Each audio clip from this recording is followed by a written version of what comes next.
To my white brothers and sisters, I'm not politically correct. I tell it like it is. When I hear someone say go back to your country, it's always from a white person directed at a black or brown person. But that makes no sense because our ancestors weren't from here, and we stole this land, and we're still colonizing it. And when I hear black and indigenous and people of color talk about reparations, I hear a white person in the background yelling reverse racism. But that makes no sense because white people have never been and are not being oppressed based on their race. So white people, I have a question. Why are you so afraid of losing your position in society? Why are you so afraid of losing the comfort that white supremacy has given you? Why are you so afraid of actual equality?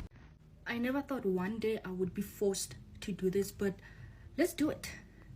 Do you know what it means to endure centuries of humiliation, dehumanization, and systematic violence and still rise and wake up every morning not to burn the world down but try to fix it? That's grace. That's power, and that's black people. You lynched our bodies, you tried to erase our languages, you turned our cultures into a costume, and when we stood up for ourselves, you called it hate, you called it reverse racism, you called us ungrateful. Ungrateful for surviving your systems. You inherited wealth from stolen labor.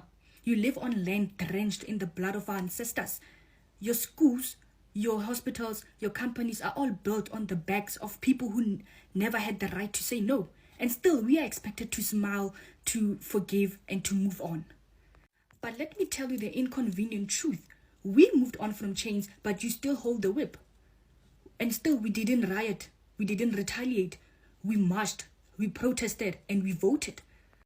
We extended a hand. You should thank God we didn't raise a fist because history owes us blood. We asked for dignity. We were owed reparations. We asked for reform. We were enslaved. We asked for equity. So let that sink in. We asked for peace not because we trust you, but because we refuse to become like you. But peace is not permanent. It is not unconditional. It is not free. It lives or dies by how you treat the people who gave it to you. So be grateful. Be grateful that we still believe in humanity. Be grateful that our anger hasn't turned into fire. Be grateful that our pain hasn't erupted into war. So if you are smart, you will stop asking us to get over apartheid and start asking why we had to survive it in the first place. 50 years ago, or 200 years ago, when the blacks were slaves, did they ever go to Washington, D.C. and have a rally 200 years ago to protest against slavery? Did they? No. What did they do? Well, a lot of good people in the plantations would say, hey, it's wintertime. Let us help build a church for you, dear folks. And they loved them and taught them how to read so they can read the Bible. And here's what the blacks did about 150 years ago. They humbled themselves. They prayed. They sought God's face and they turned from their wicked ways, and God made slavery illegal through several white presidents, right? It worked. These people are trying so hard to make people believe that slavery was a good thing, that people didn't mind being owned, that people didn't mind being abused, that people didn't mind being raped, people didn't mind having their children stripped away from them, that people didn't mind working day and night for free. Other races don't respect us. The other races, they don't respect us. People don't respect black people. They don't respect you. They don't listen to you. They barely take your words into consideration. They think you guys are a joke. They think black people are jokes. And can I tell you something? I think I get it. I know why they think you're jokes. Because you guys have this, you guys are just weird. Like it's to be honest, it's not even weird. Weird is not the right word. It's just, it's like backwards. It's giving backwards. You guys are just like, it's giving backwards. Like you're not up to date with how things are. You just don't get it anymore. You don't get it. And the way you behave, it's so ugly. The way a lot of black people behave is too ugly. It's so ugly. The white person would be happy to receive the same treatment that our black citizens do in this society. Please stand. You didn't understand the directions. If you white folks want to be treated the way blacks are in this society, stand. Nobody's standing here. That says very plainly that you know what's happening. You know you don't want it for you. I want to know why you're so willing to accept it or to allow it to happen. Over 400 years ago of the transatlantic trade, slave trade, colonization and racial segregation dehumanized black people.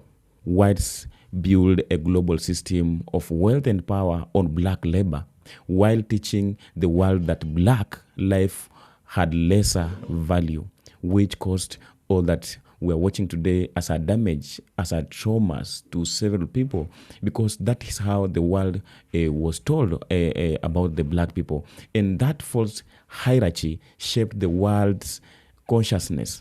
Today, demanding respect isn't just an ego, or it's not just about ego. It's about restoring human balance after centuries of psychological and economic damage. And now, the respect today is now a form of historical justice. Respect now is a form of historical justice. The life that our ancestors who lived as slaves was taken differently, was looked up, down. And I don't think this have to continue up to this time, because as this goes by, as life moves on, time is changing, life is changing, everything is changing, and a lot of things is going back or is being restored. And that's why you see today the black people have the rights to speak. They have the chance to speak up their voices. They have the voice of expressing their feelings. So today, respect as a recognition of humanity. For centuries, black people weren't just treated as fully human, only as property or a tool or numbers. They were just treated as tools. This I refer in slavery, when the white ships landed here in African coasts. What happened? The black people were only being taken as tools who were going to build other people's countries.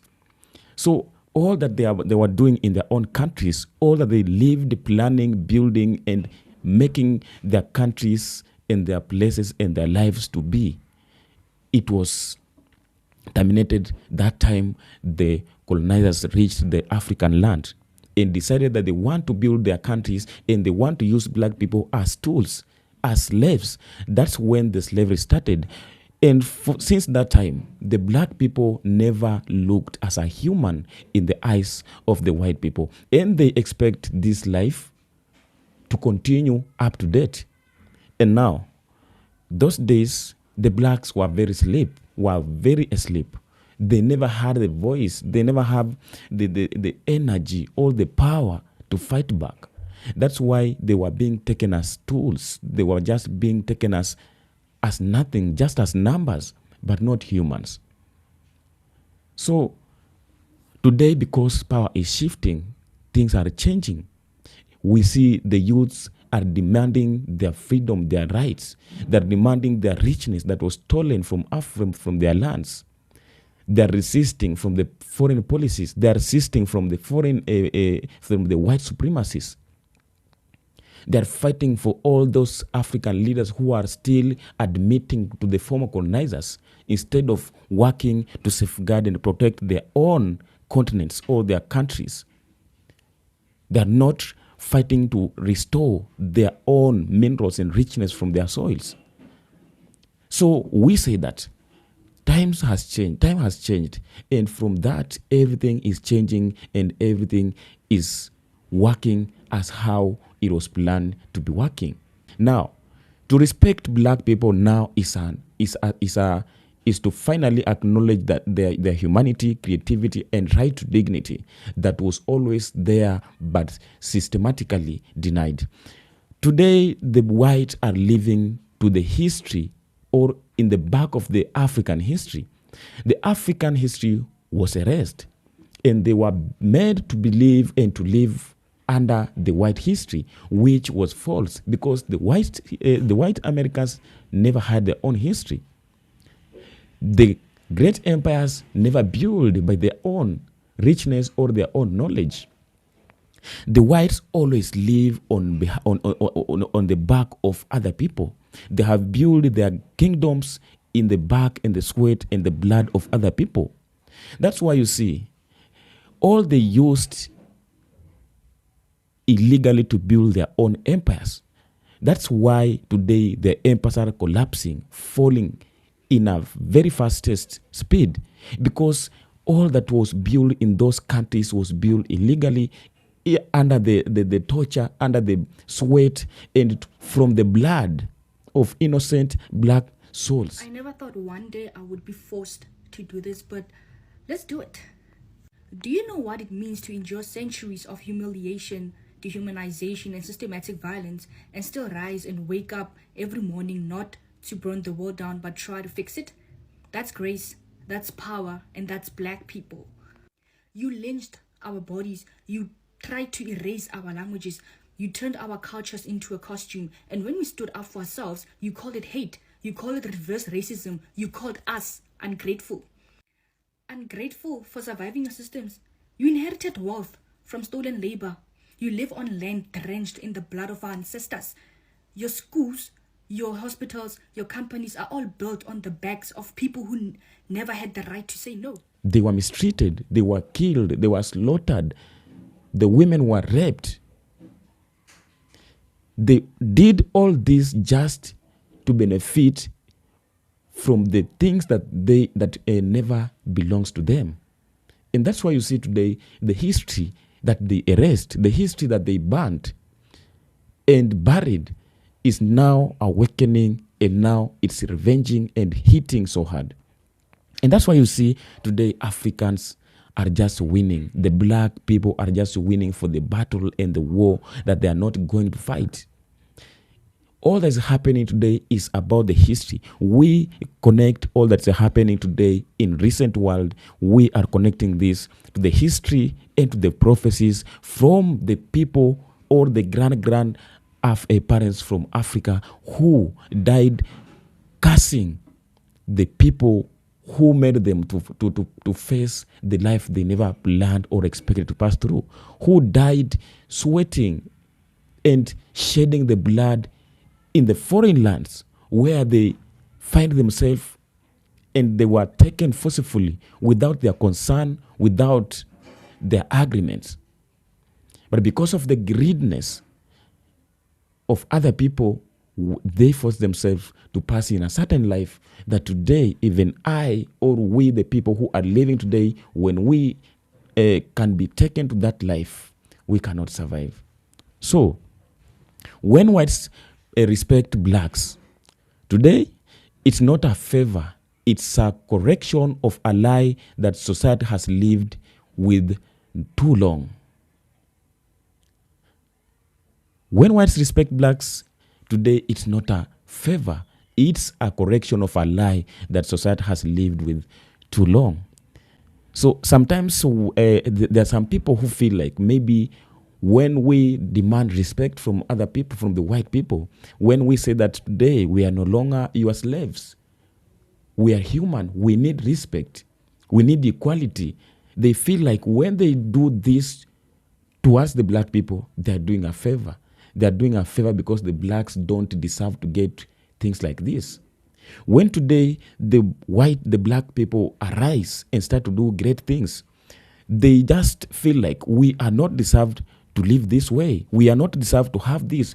Africa does not deserve to produce this kind of people. That's why you see, if the great African leaders arise, they find a way on how to destroy them. They find a way on how to take them down, because they believe and they put this in African mentality that Africa does not supposed to produce or to have any stronger leader who is going against their will, who is going against their policies.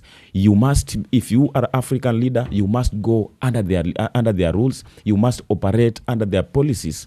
That's how we were made to believe.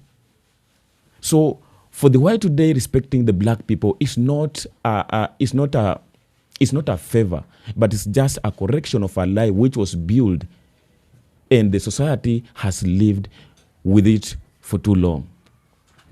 And now, information has just broke down. The old barriers, the internet, the social media, and cultural awareness have revealed African history, invention, and the civilization that were erased or stolen. The world now knows that Africa gave the world math, writing, astronomy, medicines, and physiology and philosophy long before colonization. And this was one of the truth that has been hidden, that has been barren or buried, that has been hidden for the world not to know the truth. That's why it's very hard for some people to be convinced that civilization was first in Africa. It's very hard to convince other people that the history and invention, the great inventors were from Africa, the first inventors and philosophers. And that is the greater part they played during the time of slavery, making the people who were enslaved, their generation, not to believe that their forefathers or their ancestors were great people, but they were just people who lived depending in other people, who lived not knowing themselves, not knowing who they are. So today, the world has changed and everything's changing. That's why we say that as day goes by, as times changes, so respect today is also respect for the truth. Recognizing the world's greatness was never once one race's achievement. Power shifting. So respect today is also respect for truth. Recognizing that the world's greatness was never one race's achievement. And the world is changing. African economies are growing. Black culture drives Black culture drives global music, fashion, sports, culture, and art. Today, when you go in America, like in music industry, the pop, the Afrobeats, the hip hop, the R&Bs, they're all being driven by the black people. So I tried once upon a time to ask ChatGPT, and what will happen if the black people, all of them, moves out of America? Automatically, the country of America will not be in a position that is in today. The country of America will not be the great as how it is today. The country of America will not be the strongest and superior as how it is today. Because being a superior is not all about how the strongest weapon you have. It's not how the stronger you can fight, but how stronger is your economy. The strongest economy is the strongest country. So economy is not all about the weapon, the money, and the currency, but how you are driving the country or the world in both sides. How are you driving the world in culture, in art, in fashion, in music, in sports? So you find that the people or the white people who are driving this are less percentage compared to the people of color. So that's why today they fear the relocating of the black people in the country of America. They started this like a joke, asking them to go, asking for the deportation. But because they have been asking this for so long, that's what made the black people to make a decision, which today the country of America is like regretting for the decision they made. Because now the people who they have been accusing day and night, hoping that maybe these people will just leave suffering, living under this accusation, under this humiliation. But at the end of the day, they have nowhere to go. Those people today have found a place to go where they are being welcomed, they are being appreciative for the little contribution they are giving out. That's why you see today they are moving out in large numbers. They're looking for their own original backgrounds.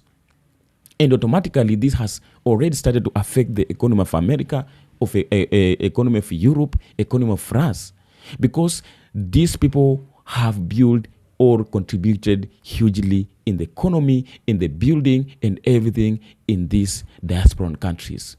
So, African and diaspora voices are shaping politics, media, and technology, whereby the contribution was never spotted before. But during the time of slavery, since those years, the blacks played the major role, the major parts in building the diaspora countries. But their contributions was undermined. It was not appreciated. It was not welcomed. It was never supported. That's why we say always that in these countries, the blacks were the people who were supposed to be prioritized in everything, because they were the one who made these great empires to live today. They are the one who made these great countries to be where they are today. They're the one who put them in that position today they are. Respect becomes practical necessity, not just moral duty. The world cannot keep ignoring black people who influence everything. And this has happened for many years, centuries over centuries. They have been disrespecting black people. They have been ignoring their contribution. They have been ignoring everything, whereby these are the people who are influencing everything in the world. Now, today who is suffering? Because the black people today are not suffering. Today, when you go in the country of America, when you follow up even across the internet, the situation that today is hitting the country of America, the people who are coming out to complain much are the white people. And most of them are wondering, they are so confused, they're being worried how the blacks are silent. How comes the blacks are not complaining, they're not suffering? Because they made them to believe that this is the way of life to live. They made them to believe that suffering is the way to survive. They made them to adapt that type of life of living, the suffering. Why? So which made them today, even at the worst situation, they're just okay. For those who are living, they're living and going to start a life where they are still feeling so secured, they are so respected, they are so welcomed. And for those who are still living there, they have adopted the life, because that is the life their ancestors lived. That's their life. They lived as slaves. They were taken as slaves. And that is how they were trained to live. That's why today they are so silent over the whole situation that today we are experiencing, other people suffering. Now, from fear to the respect. Historically, white people was maintained through fear, slavery, segregation, police violence. Now, that fear is being replaced with the respect, because the truth can't be silenced anymore. Black excellence, resilience, and spiritual strength are visible everywhere. You can't silence the truth, because it will come a time the truth itself will reveal. It will reveal itself, even without the concern of anybody. And that's why you see, all those years, this truth has been hidden. This truth has been hidden. That's why you see the great people like Martin Luther King, Martin Luther Jr., Patrice Lumumba, all these great leaders who are fighting for the truth, they were silenced. But again, they were silenced because they were fighting for the truth. They were silenced, but the truth remains. That's why the truth itself has awakened. And now it's fighting against the people who are trying to silence it. So when you see today, I remember during the time of Kwame Nkrumah and Martin Luther Jr., these are the two leaders who are trying to fight so hard for the black unity across the world. And before the death of Kwame Nkrumah, Nkrumah was urging and communicating highly with Martin Luther Jr., calling for the unity of the black diaspora and the black Africa. But even after their death, this movement continued. It continued slowly by slowly up to this time. All that we are watching happening today, the mass shifting of the black Americans from America to go back to Africa, this is not accidentally. It's not because the government of America has tell them to leave. These are the dreams, these are the prophecies that was made many years ago, which has been pushing the black people to make the right decision. And now today, all that is happening, before these people were left Africa as slaves, they were in castles. They passed through the gate of no return. They passed through the last bath. This meant a lot. That this was from the castles they were taken to the last bath. From there they were taken to the gates of no return, which means that they are living for good. There will be no any coming back. So that's why you see all these people, the black Americans who are relocating back to Africa, the first thing they are doing, they are going back to Ghana just to experience the last these places like the last bath, the gate of no return, as it was made that they will not come back in Africa. So whenever they find themselves stepping in the African motherland soil, they're being touched by the spirits of the great ancestors. The spirits of the great ancestors are feeling so happy and welcome them. So this is the end of an era of the slavery in Africa. So we are calling upon the unity of the blacks, because the best place in Africa, the dreamland is Africa. So they have to come to accomplish the dreamland, the prophecies. Because once you are in Africa, you are all secured. You have your freedom. You have the capability of managing your life, because life in Africa is always cheap compared to the life in a country like America or Europe. $2,000 that you are taking to pay rents is enough money for you to buy a piece of land in Africa and start up your home. So there is a lot of people to experience in Africa. So that's why today we are talking about the respect. It's not the time of slavery. This is the new generation. This is the new era. So all that was happening during those days, we are not going to allow it to happen at this time. This generation was not meant to live under slavery, but under freedom. Just tell them how the comment section. Historically, the white power was maintained through fear, slavery, segregation, police violence. Now, that fear is being replaced with respect, because the truth can't be silenced anymore. Strength are visible everywhere. Respect is the only path forward to real coexistence. Thank you, and be blessed for watching from.